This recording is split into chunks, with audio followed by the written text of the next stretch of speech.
आज आम ना फूलकोबी पकोड़ा बनवा ना फूलकोबी भजा ना फूलकोबी तरकारी। आज आम फूलकोबी फूलकोबी चिप्स बनवा सबुठ कम सामग्री जहाँ को आप लंच रे खाईपर इवनिंग स्नैक्स आइटम भाव चा सहित खाईपर। जय जगन्नाथ सांग मैंने रोजिस्टोरा किचन को आपण मानक स्वागत। से आमको दरकार फूलकोबी एठी मु गोटे बड़ साइज फूलकोबी नहीं चिप्स बनैला फूलकोबी को यही साइज बड़ बड़ साइज प्रथम काटी नेबा सब जाक पाखुड़ा गुरा माने बड़ बड़ साइज पाखुड़ा गुरा मु काटी नउची। एबे आमे जो फूलकोबी बड़ बड़ साइज पाखुड़ा काटीचे ताकू देखंतु एई टाइप रे स्लाइस करके काटिबा। सब मन रखिबे जेतेले जो फूलकोबी चिप्स पे नउछंदी माने फूलकोबीटा मेची मेची टाइप रे थिबो माने फुटी नथिबो। गोटे फूलकोबी फुटी जाइथे फुटी नथिबो गोटे पाखुड़ा बड़ बड़ साइज रे हेथिबो फूलकोबी सेई टाइप रो ही आपण फूलकोबी नेबे। फूलकोबी पाखुड़ाटा पूरा खुंदी है भाया थी आ बड़ बड़ साइज पाखुड़ा गुरा होता से टाइप जब आप नौकरी चिप्स बनवाई ताहले माने कौन हम ना स्लाइस भल हम। एबे आम गोटे बेलारे अल्प किसी पानी नेबा से अल्प टिके हल्दी पाउडर पकईकी प्रथम हल्दी पानी बुड़ेकी कौन करवा ना एबे 4 ରୁ 5 थर धोई नेबा धोईकी छणारे आम छाणी नेबा। छणारे छाड़के गोटे मिनट छाड़दा जे एक्स्ट्रा पानी गुरा बाहर जीव।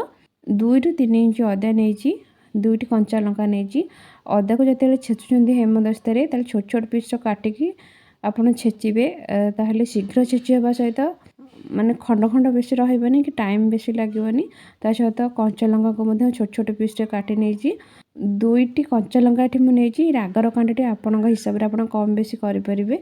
आपड़ जब चाहिए ताहले आउ अधिक क्वांटिटी राग नहीं पारे। एबे आपको छेची सारा देखो पूरा भल से आम छेची ना यही टाइप मुझे छेची नहीं।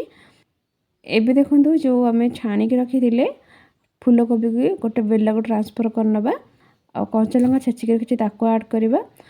आपड़ जदि रसुण पकड़ा चाहता ताहले यही समय ही रसुण पकई पारे। आपको मु माने बिना पियाज रसुण बनई तेणुक ये रसुण जमा भी आड करनी। आम नवा 5 चामच कॉर्नफ्लोर बड़ चामच रे 5 चामच कॉर्नफ्लोर ने जो नॉर्मल चामच आम घर व्यवहार करछे से चामच आ ग्राम हिसाब से कहले 150 ग्राम कॉर्नफ्लोर मुझे आड करी गोटे बड़ साइज फूलकोबी। आप कौ साइज फूलकोबी नौकरी से साइज फूलकोबी देखिए से क्वांटिटी कॉर्नफ्लोर आड करेंगे। स्वाद अनुसार लुण बा गोटे छोट चामच लुण मुझे आड करी गोटे छोट चामच नहीं धनिया पाउडर गोटे छोट चामच नहीं काश्मीर लंका पाउडर। जदि आप कलर अधिक चाहते फूड कलर यूज करेंगे। गोटे चामच ये मुझे धला राशि जो ए टेस्ट बहुत बढ़िया आसो। मो मतरे जब घरे बन खाऊँ फूड कलर किसी भी आवश्यकता ना। एबे कौन करना ना आपको आम गोले नवा गोले पारे कि ए टाइप गोले टे भल माने समान भाव में कॉर्नफ्लोरटा कोबी धीरे लगे। जदि अधिक परिमाण पानी थी माने चिप्स जमा भी नेबेनी यदि हाल्का टिके पानी माने मॉइस्चर अच्छी हाल्का मॉइस्चर अच्छी कोबीटा ताले चलिबो।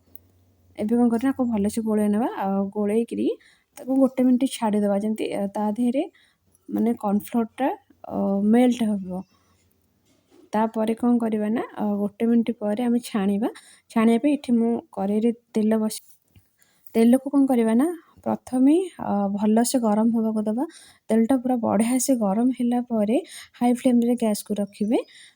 गरम है कौन करवा ना देखो गोटे फूलकोबी के आड कर पकाउची देखो माने बबल्स गुरा बाहर कि बेसी बबल्स बाहर ये जो हाल्का बबल्स बाहर यही समय ही कौन करेंगे ना फूलकोबी की पकई नवा पकईके गैस फ्लेम को लो टू मीडियम माने लो मीडियम आप रखिकी फूलकोबी की छाणीबे कहीं फूलकोबीटा सीझापी टिके टाइम नब। जदि हाई फ्लेम आप छाणुंट क्रिस्पीनेस आसबनी तातीज आ भितरटा सीझीबनी माने कलालिया कलरटा कलालिया देखा।